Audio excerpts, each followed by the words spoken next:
Hi guys, welcome back to ಲೋಕಿನಯು YouTube channel.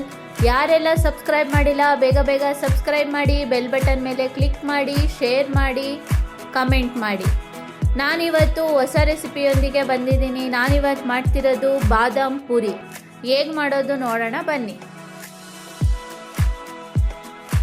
ನಾನಿವಾಗ ಇಲ್ಲಿ ತೊಗೊಂಡಿರೋ ಇಂಗ್ರೀಡಿಯೆಂಟ್ಸು 1 ಕಪ್ ಮೈದಾ, 1 ಕಪ್ ಸಕ್ಕರೆ, 3 to 4 ಸ್ಪೂನ್ ಅಷ್ಟು ತುಪ್ಪ ಮತ್ತು 1 ಲೋಟ ನೀರು. ನಾನಿವಾಗ ಒಂದು ಬಾಣಲಿ ತೊಗೊಂಡಿದ್ದೀನಿ. ಬಾಣಲಿಗೆ 1 ಕಪ್ ಅಷ್ಟು ಮೈದಾ ಹಾಕೋತಾ ಇದ್ದೀನಿ.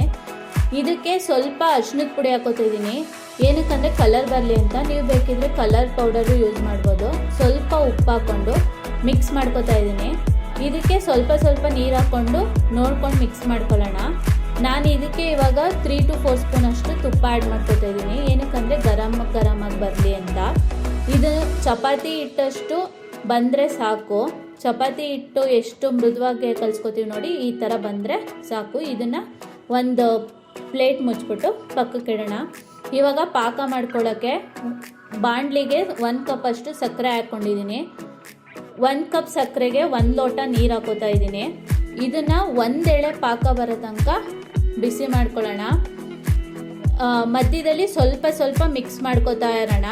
ಇವಾಗ ನಾನು ಇದಕ್ಕೆ 1 ಪ್ಲೇಟ್ ಇಟ್ಬಿಟ್ಟು ಮುಚ್ತಾ ಇದ್ದೀನಿ, ಯಾಕಂದರೆ ಬೇಗ ಪಾಕ ಬರಲಿ ಅಂತ.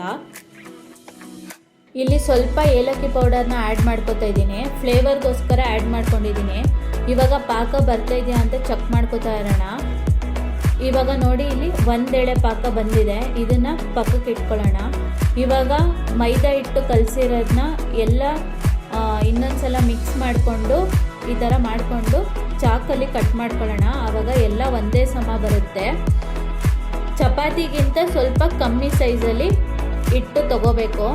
ಎಲ್ಲನೂ ರೌಂಡ್ ಮಾಡಿಕೊಂಡು ಈ ಥರ ಮಾಡಿಟ್ಕೊಳ್ಳೋಣ.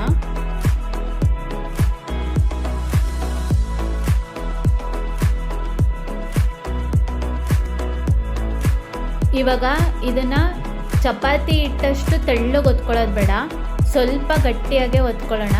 ನೋಡಿ, ಇಷ್ಟು ಒತ್ಕೊಂಡ್ರೆ ಸಾಕು. ನೋಡಿ, ಈ ಥರ ಇದೆ ಅಲ್ವಾ, ಇಷ್ಟು ಒತ್ಕೊಳ್ಳೋಣ.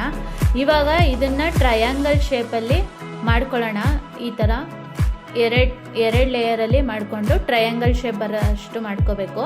ಇವಾಗ ಇದನ್ನು ಸ್ವಲ್ಪ ಲಟ್ಟಂಗಿಯಲ್ಲಿ ಒತ್ಕೊಳ್ಳೋಣ. ನೋಡಿ, ಈ ಥರ ಟ್ರಯಾಂಗಲ್ ಶೇಪ್ನ ಒತ್ಕೋಬೇಕು. ಇವಾಗ ಎಲ್ಲನೂ ಅದೇ ಥರ ಒತ್ಕೊಂಡು ಒಂದು ಪ್ಲೇಟಿಗೆ ಹಾಕ್ಕೊಂಡಿದ್ದೀನಿ. ಇವಾಗ ಬಾಣಲಿಗೆ ಎಣ್ಣೆ ಹಾಕಿದ್ದೀನಿ. ಎಣ್ಣೆ ಕಾಯೋ ತನಕ ವೆಯ್ಟ್ ಮಾಡಿಬಿಟ್ಟು ಅದಕ್ಕೆ ಒಂದೊಂದು ಬಾದಾಮ್ ಪುರಿನೇ ಹಾಕ್ಕೊಂಡು ಫ್ರೈ ಮಾಡ್ಕೊಳ್ಳೋಣ. ಇದು ಗೋಲ್ಡನ್ ಕಲರ್ ಬರೋ ತನಕ ಫ್ರೈ ಮಾಡ್ಕೋಬೇಕು. ಮಧ್ಯದಲ್ಲಿ ಸ್ವಲ್ಪ ಹಿಂದೆ ಮುಂದೆ ಮಾಡಿಕೊಂಡು ಫ್ರೈ ಮಾಡ್ಕೊಳ್ಳೋಣ.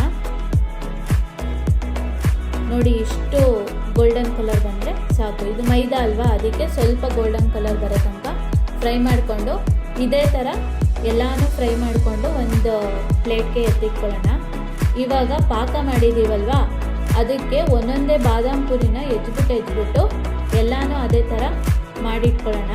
ಇವಾಗ ನೋಡಿ, ಈ ಥರ ಪಾಕಕ್ಕೆ ಎಜ್ಬಿಟ್ಟು ಎಲ್ಲ ಒಂದು ಪ್ಲೇಟಿಗೆ ಇಟ್ಟಿದ್ದೀನಿ.